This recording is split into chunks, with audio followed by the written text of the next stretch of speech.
The college football experience, Stanford Cardinal 2023 season preview episode on the Sports Gambling Podcast Network is brought to you by our very own Patreon. Yes, score exclusive perks, content, and contest, including our NFL win totals contest with a $1,000 prize. Join today at sportsgamblingpodcast.com/Patreon. We're also brought to you by Parlay Play. Yes, Parlay Play is a lead pipe lock for parlaying player props. Go to parlayplay.io. Use the promo code SGP for a 100% deposit bonus today. And remember, as always, folks, to let it ride. Hey, everybody. Joe Theismann here. You're listening to SGPN. So do this. Let it ride.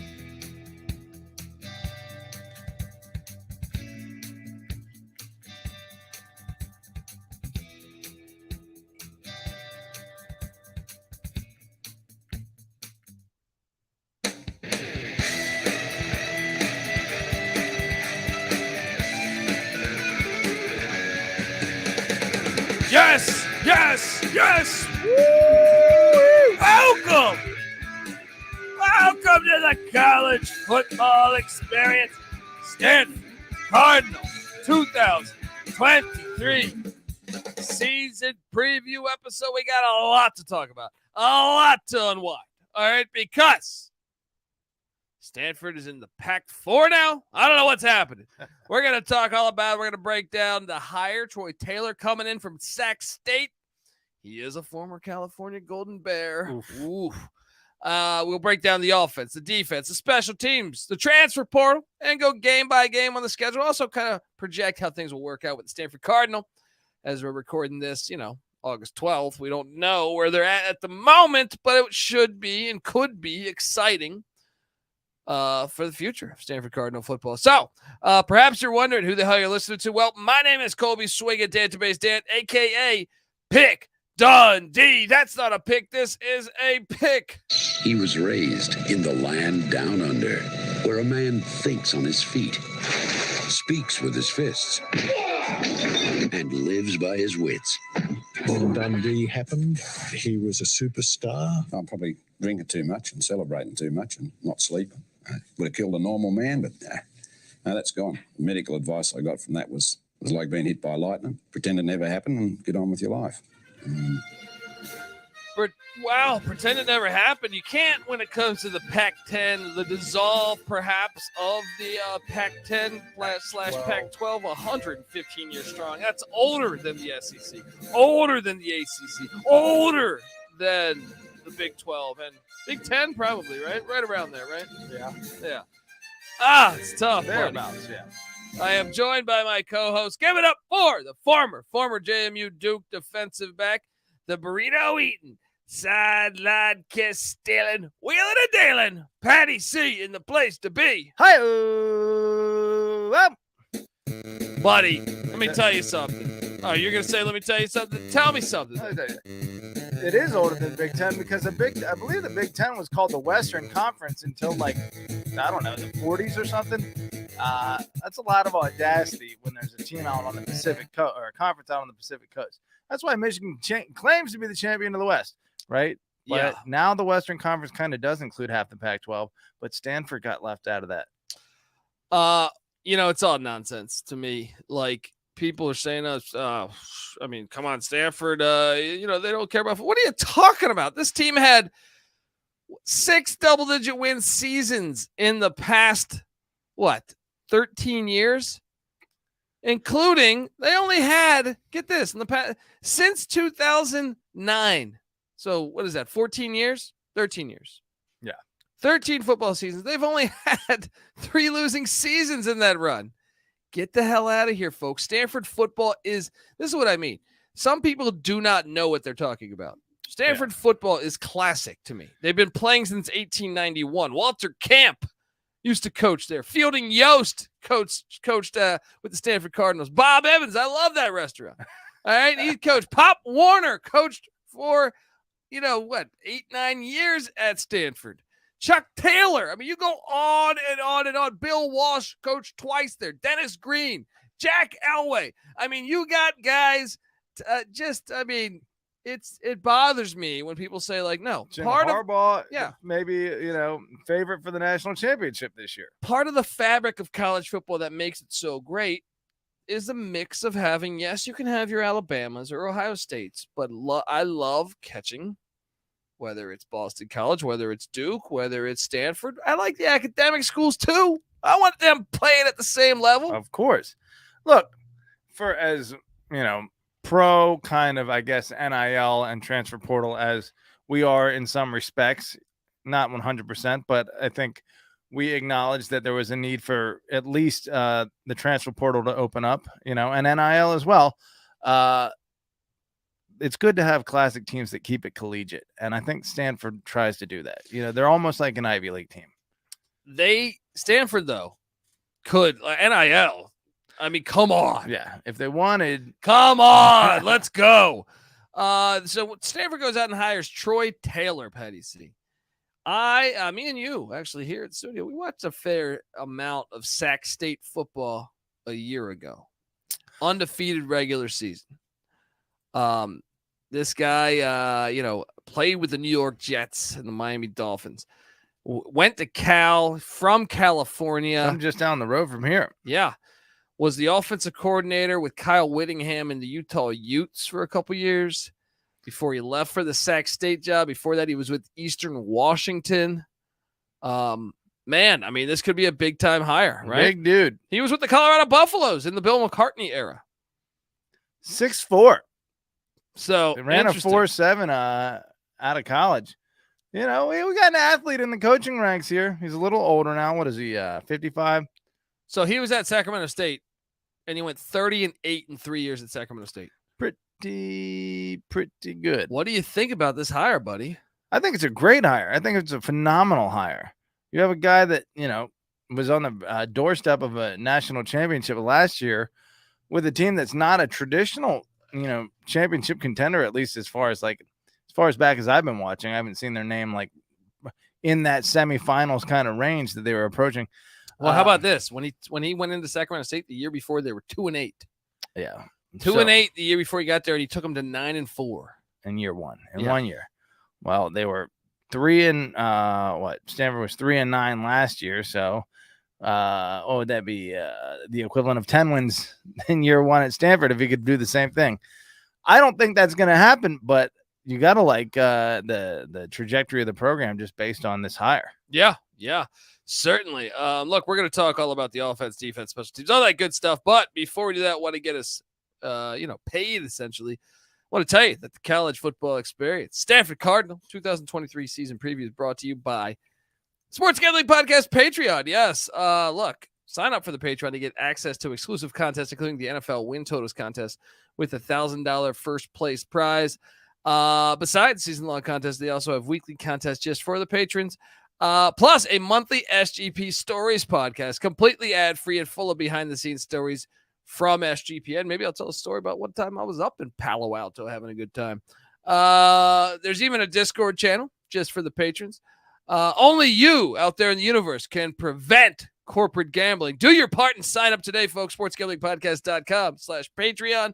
That's SportsGamblingPodcast.com/Patreon.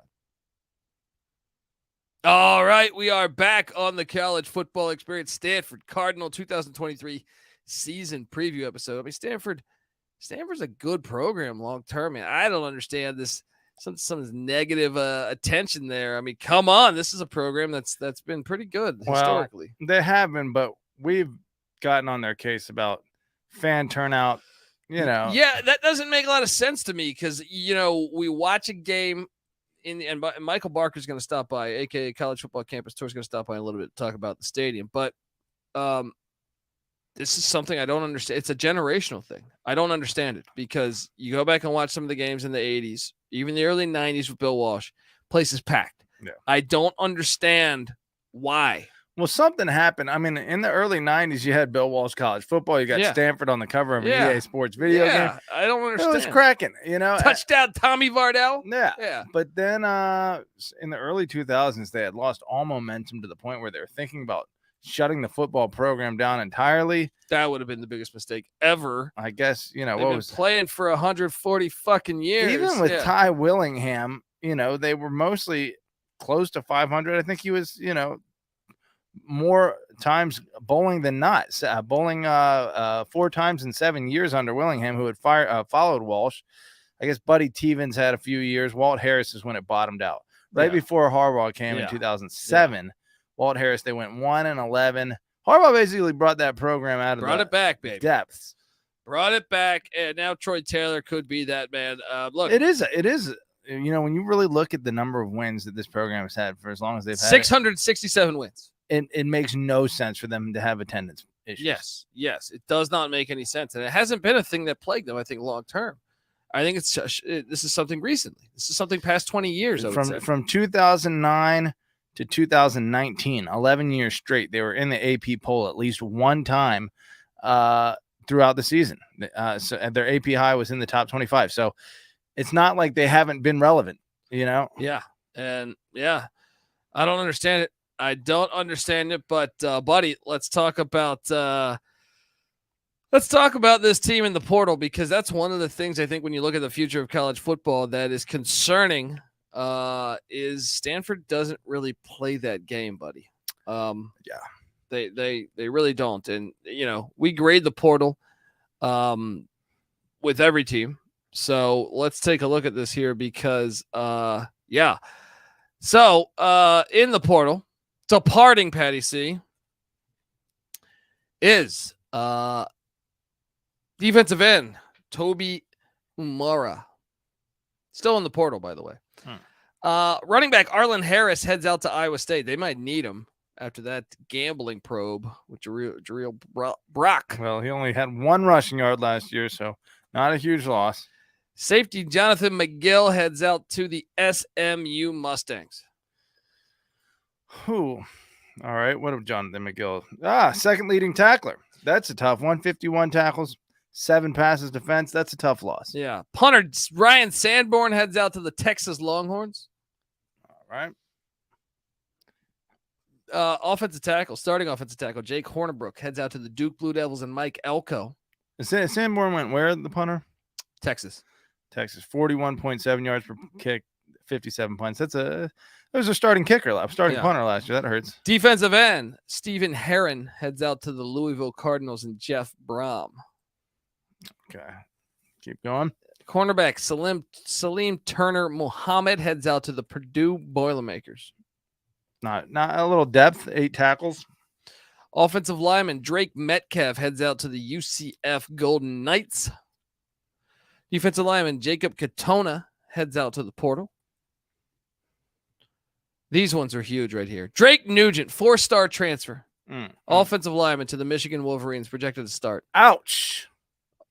Miles Hinton, 4-star offensive tackle, heads out to the Michigan Wolverines. 4-star. Both offensive linemen. Good Lord. Yeah. Rated by Jim Harbaugh. Well, I wonder if... that's supposed to already be like the best. I wonder if David Shaw just said, hey. Yeah. Here's some parting gifts for you, Jim. Linebacker, 4-star transfer, Lavani Dumuni heads out to the Utah Utes in conference for 1 more year at least. That's a 4-star transfer, man, according to 24/7 Sports. Those are brutal. Cornerback Nicholas Toomer heads out to the Indiana Hoosiers. Linebacker Jacob Mangum Farrar heads out to the Indiana Hoosiers. I mean, these are guys. These are guys. Jacob Mangum Farrar, 6th on the team with 44 tackles. And then who's the guy you mentioned before? Turner Muhammad, 8 tackles at the defensive back spot. Nicholas Toomer. Oh, Nicholas Toomer. Sorry, 7 tackles. So yeah. Linebacker Aninas DeCosmo heads out to the Vanderbilt Commodores. Corner get rated. Linebacker Ricky Mizon heads out to the portal. Hasn't landed anywhere yet. He was 5th on the team in tackles with 46. 4 sacks. 4-star transfer. Offensive tackle Walter Rouse heads out to the Oklahoma Sooners. Dude, that's 3 4-star linemen. Wide receiver Colby Bowman heads out to the Utah State Aggies. Hey, do you guys want a Stanford degree? I feel like that's why you go there in the first place. Why are you transferring now? Cornerback Diego Presadio heads out to the portal. Tight end Bradley Archer heads out to the Indiana Hoosiers as well. Indiana is coming in and taking those guys. And then this one, let me just load up something really quick. Offensive tackle, 4-star transfer. Barrett Miller heads out to the California Golden Bears. Ooh. Ouch. What the hell is that one? Yikes. Can't go to the arch rival. Yikes. Can't go to the arch rival. Oh, Troy Taylor went to the arch That's rival. true. I'm losing respect. I mean, they used to destroy band players. Now what's happening? Incoming, Patty C. Yeah. Harvard offensive tackle Alec Bank. That sounds on brand. Linebacker from the airport, Florida International, Gathan Bernadelle. Okay. Offensive tackle Trevor Mayberry coming in from Penn. So 3 East Coast guys coming across. I did a study on their recruiting a few years back, and they are one of 2 teams that's almost entirely a nationally recruiting profile, them and Notre Dame. And it's no surprise. They go after specific guys on a national, presumably really, academically accomplished dudes on top of being, great athletes. And it's not like they're poor at recruiting. Their composite, I want to say is like 22. I got to get that pulled up, but so there's no lack of talent. It's 23 was their composite talent ranking in 2022. So they go and they get their guys, but it sounds like they're going to the East Coast to get some transfers as well. Well, this is our final transfer that they get here. Quarterback Justin Lamson coming in from Syracuse. And so I would say they got absolutely fucking destroyed in the portal. Yeah. That is tough. I would be curious to see what I know 24/7 Sports hasn't released it or compiled it yet, but the 2023 talent composite, based on losing that many of their 4 stars, they probably dropped by a ton. They're probably considered one of the less talented teams in the Pac-12 at this point. Well, that doesn't. Yeah, I guess David Shaw is gone after back-to-back 3-9 seasons and then 4-8. Well, during COVID they were 4-2, but besides that, 4-8 the year prior.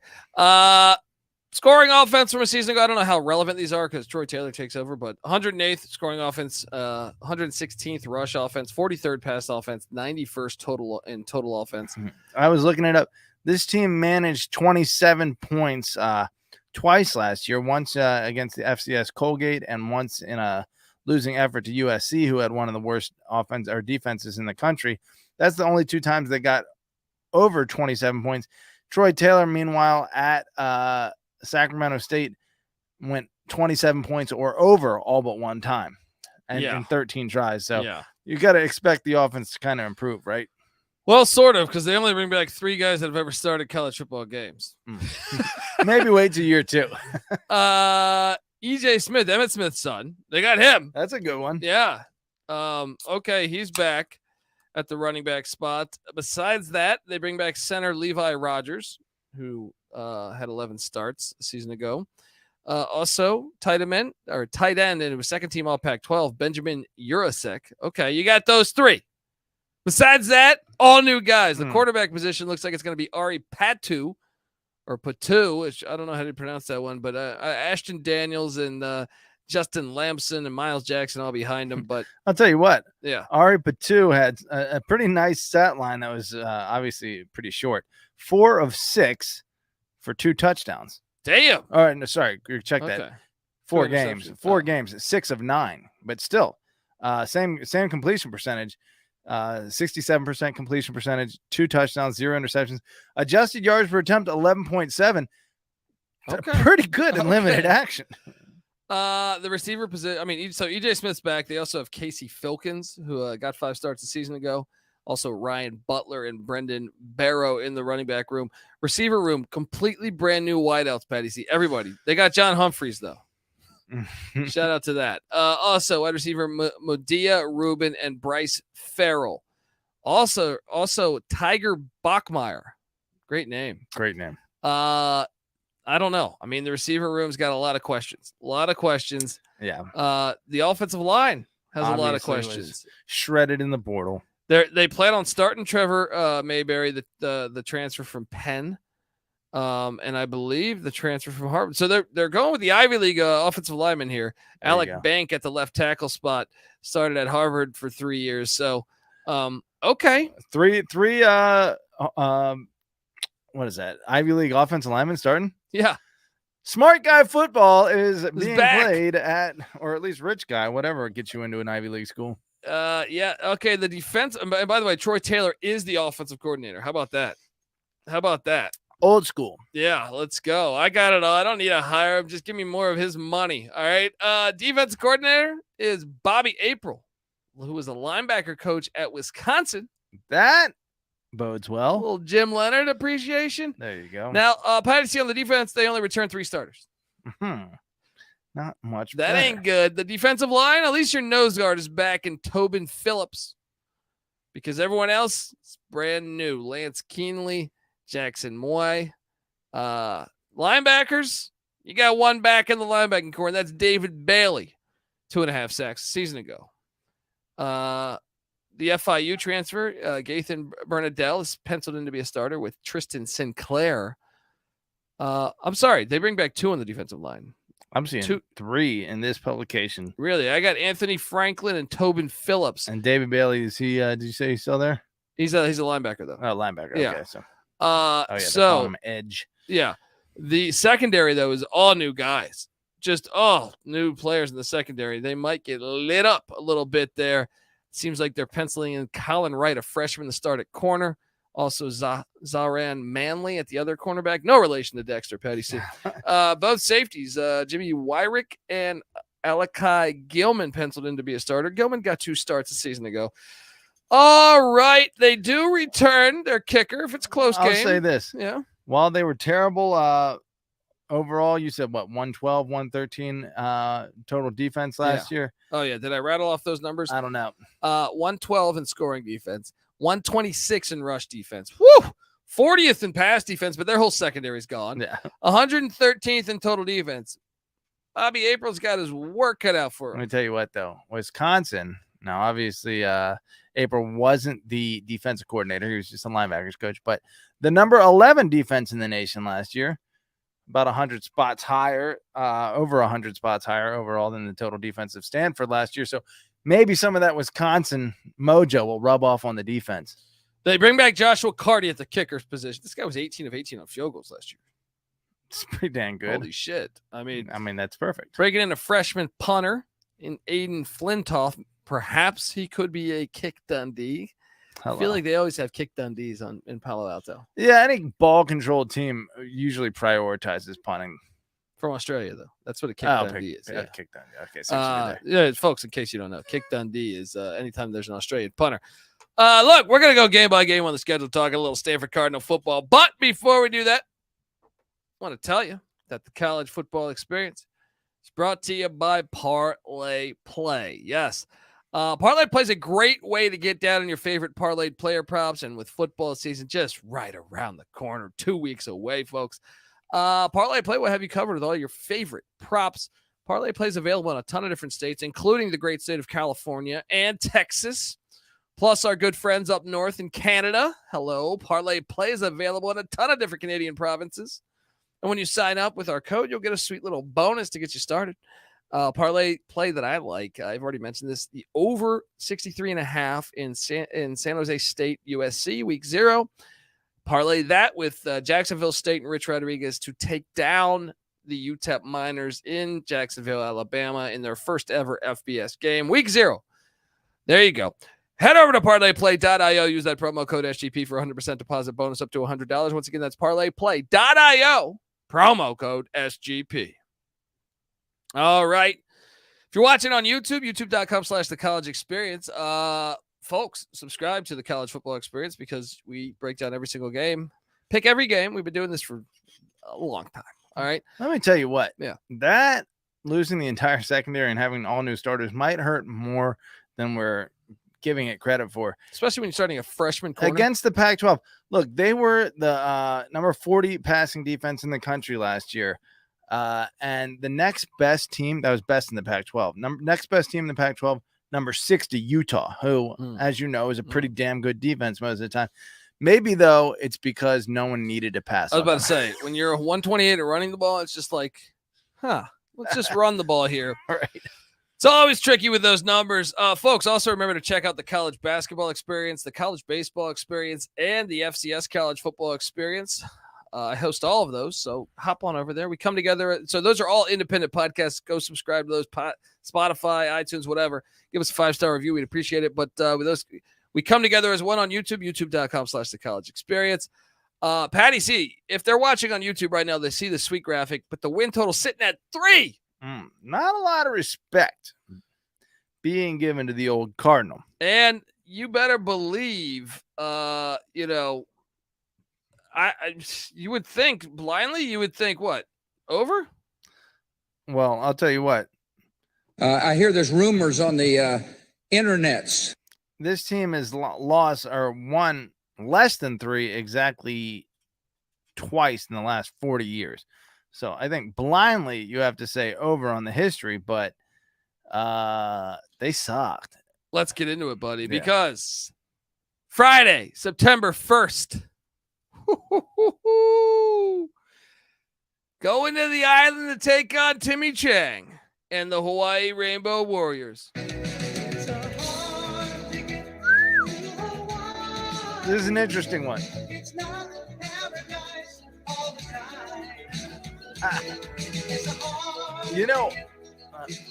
While I am rooting for Troy Taylor long term, right? I have to say I'm rooting for. I mean, especially in light, a little tragic magic here. What's happening in Hawaii is terrible. You got to hope for the football team to have a great season and bring a lot of happiness to those people. But this is a game. This is a tough game though, because Stanford's so much more talented. A game. Timmy Chang, year 2, is he gonna, have the offense with a whole off season to get it ready in a better spot? Yes, I thought they showed great strides throughout the season. Friday night. Look, I'll give it to Stanford, but I think this is a 1-possession game. Watch out, tread lightly. Well, I'll tell you what. If they're still figuring out what to do next year, they probably, if the Mountain West wants to make an impression on Stanford as a legit place to take their talents, maybe Hawaii pulling an upset would, take Stanford down a notch, from an ego standpoint and find a nice little home. I think they should be in the Mountain West. That's a different topic altogether, but I think they should merge. But I do like the merging with all those American teams too. Well, it's back-to-back away games because now they head down to Los Angeles for the final time, at least for the foreseeable future. This is a rivalry, Patty C, that goes back a very long way. I think 100 and some years. Yeah, 34-64 all time against USC with 3 losses, but I do believe that is, buddy, 101 games. They've been playing since 1905. Yeah, 1905. We're just gonna throw this away. The hell, these TV execs. That's a loss, though, right? I mean, Stanford winners of 2 of the last 4. Pretty darn good. Yeah, very true. But yeah, USC right now, you have to figure smashes them. Although, what was the score in this one last year? 41-28. Not as dominant as you would think. Lincoln Riley, though, that was week 2 of his tenure in Los Angeles. They'll do better this year. They'll smash Stanford. I mean, how about this one? If you want to just talk like relevant college football, since 2009, Stanford has 9 wins. USC has 6 wins. Wow. So it is a crying shame that they're going to let this yeah, rivalry go to by the wayside. It is. It's terrible. It's terrible for the sport. But 0-2. Oh, 1-1. 1-1. I'm sorry. 1-1. Yeah. Now a very interesting game because Sacramento State, Troy Taylor's old school. Remember, they stayed with the administration. They hired the DC, promoted within, and the Hornets are supposed to be good again in the Big Sky. Great FCS conference. This is a sneaky game, buddy, because the DC is a wildly dangerous game. Yeah, well, especially because the DC practiced with them every day. Yeah. So it's gonna know his philosophies. Yeah, I mean, if Troy Taylor, which he undoubtedly will be, is still installing the fundamental elements of that offense, and the coaches face the advanced elements of that offense every day in practice for however long, at least a year, but probably several, then he's probably going to shut down that. Not to mention this was a 12-win team at the FCS level last year. Yeah. And Stanford sucked last year. How good was Colgate at the they were terrible last year. They were terrible last year. 3 or 4 wins. Okay, so yeah. I that could be a loss. I'll give it to them, but man, between Hawaii and Sac State, this team, they could lose both of those games. They could. I'll give it to them too. I'll say 2-1, just on the talent edge. Now they're home to the Arizona Wildcats. You know what Arizona can do, Patty C? What's that? They can throw the hell out of the ball. And if you're telling me your whole secondary is gone, yeah, you're starting a freshman, that is a loss now. Here come the losses. Yeah. After that, the Oregon Ducks. These games are always a little wacky, but a little quacky, you might even say. I got them 2 and 3 at the bye week. Yeah, I agree with you. Then they head to a nationally televised game at Folsom Field against Prime Time and Deion Sanders. He says, we coming. I got that as a loss for Stanford. Well, they better get it in prime time against prime time. Friday night football. Yeah, I got to go Buffs, I think. Yeah. Then home to UCLA, loss. Home to Washington, loss. At Wazoo, loss. All those 3 teams can throw the ball. At Oregon State, loss. Here's a chance. Home to Cal, home to Notre Dame. What have they done against Cal lately? I feel like they've probably been all right against them in the past decade, especially with Cal's struggles. I think you probably got to go back to the Tedford era to see the and that's a great rivalry. Cal Stanford needs to stay on the schedule. They have control of that series 60-46 with 10 ties.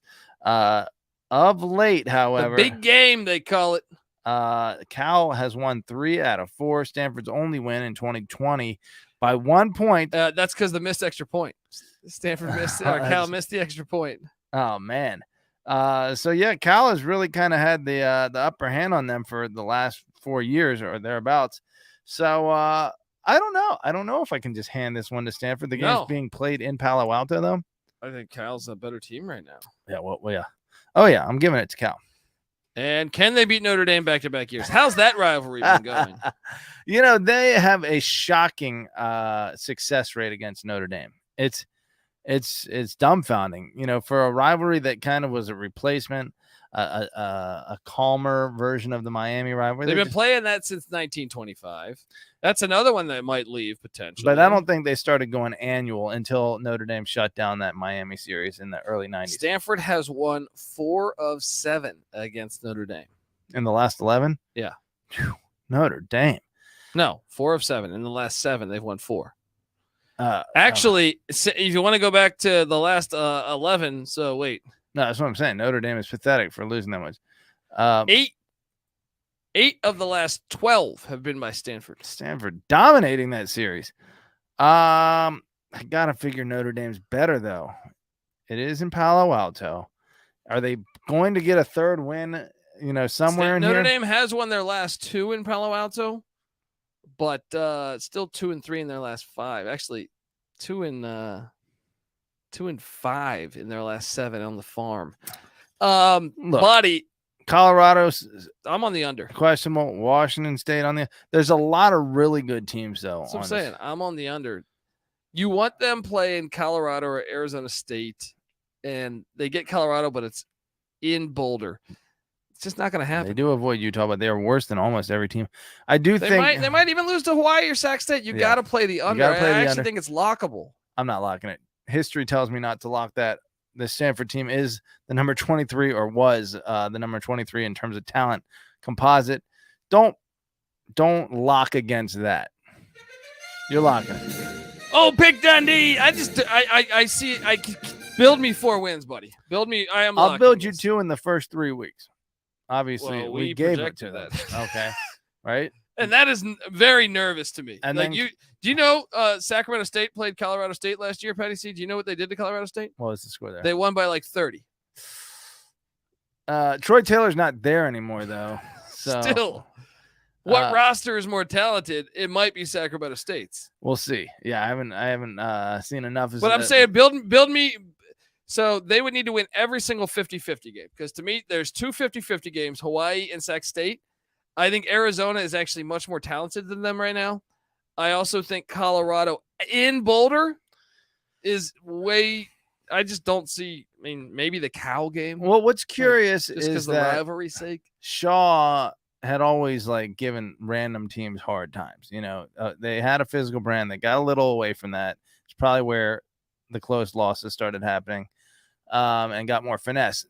Taylor, it's not like he's just throwing the ball around and exploding on offense. Apparently a pretty even balance of run and pass.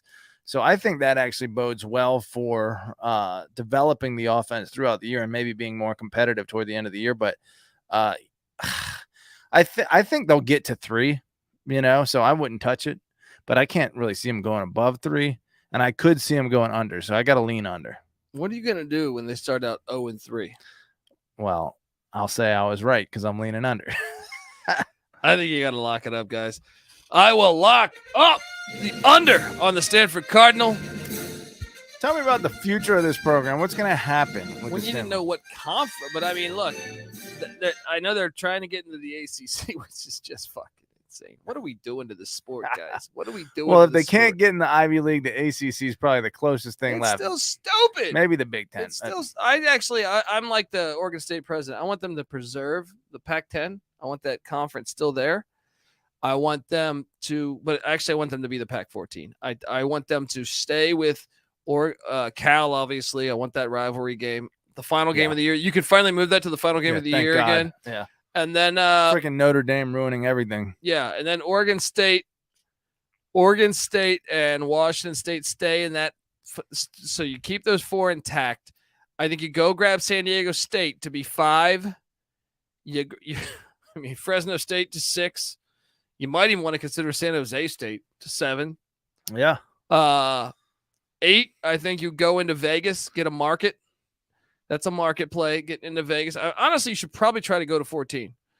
You know who I want? Boise. Give me Hawaii. That just makes no sense, buddy.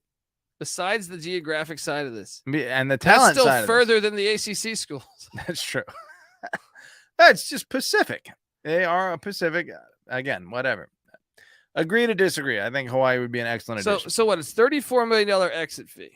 I heard they hired Oliver Luck, Andrew's dad, former XFL commissioner, to try to get this thing going, maybe merge with the AAC or the Mountain West. I mean, few people have more experience with that kind of administration. If they were to, and this might not age well because we're probably going to hear news in the next 3 days about what they're going to try to do, but if you could somehow get both those conferences, I said this would be a fantastic conference. If you keep the 4 schools, you grab those other California schools, right? That puts it to 6 or 7. Mm-hmm. Then add UNLV 8, get Boise 9, Colorado State 10.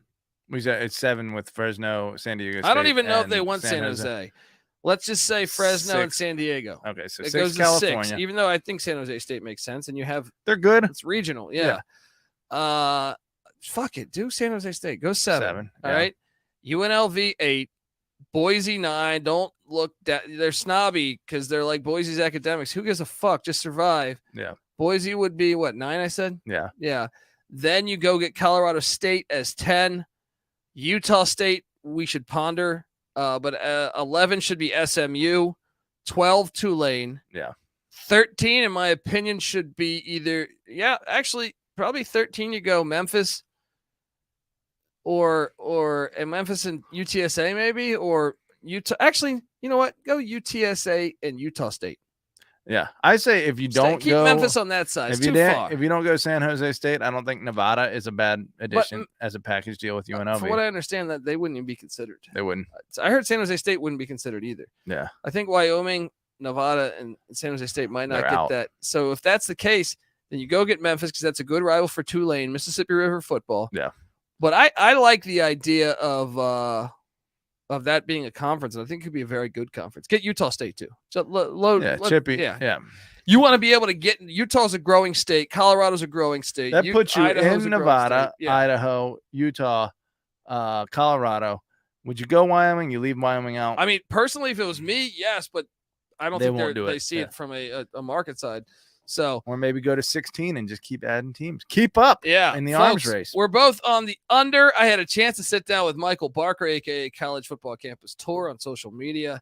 He's incredible. He's been to every single stadium. So here's him hopping on the show talking about Stanford Stadium, the legendary stadium there in Palo Alto. So here we go. I don't know if you had to rank them, or it would go Oregon State, Washington State, and then Cal, Stanford toss up from bottom feeder in the Pac-4. That would be great if they owned it and just ran with it. We're the Pac-4. Just let them do Pac-4. Yeah, just keep playing each other. Right? Auto bid at 4-7. Yeah. Conference championship between 2-11. Little malfunction there. Little malfunction. I don't know what happened when I edited this thing, but you know what? Michael Barker, he said very good things about Stanford Stadium. I don't know how to fast forward that. So we're just going to end this episode right now. But Stanford fans, we really want you to get out and support your football program. And Stanford Stadium, look, I'll try to do what Michael was talking about here. Patty, see, this is a legendary stadium. Yeah. This is a stadium. Stanford's football stadium has been around for a very long time, man. 1921. Yeah. This is a great stadium. Even when you Google image this thing, this stadium looks fantastic. It does look fantastic now. It's got like the what the hexagonal look now, or whatever. Yeah, I guess this thing has been it's been over 100-year-old stadium. Kind of the Block O look, but it was the bowl. It used to be a bowl, kind of Rose Bowl-y. They had the FIFA World Cup there in '94, the Super Bowl in '85. It's got a lot of great history at that stadium. Look at some of the first renderings of that photo. I mean, just unbelievable. It used to be humongous. Get out correct? there and support. Yeah, get out there and support Stanford football. It's downsized some over the years, but man, this thing is fucking incredible.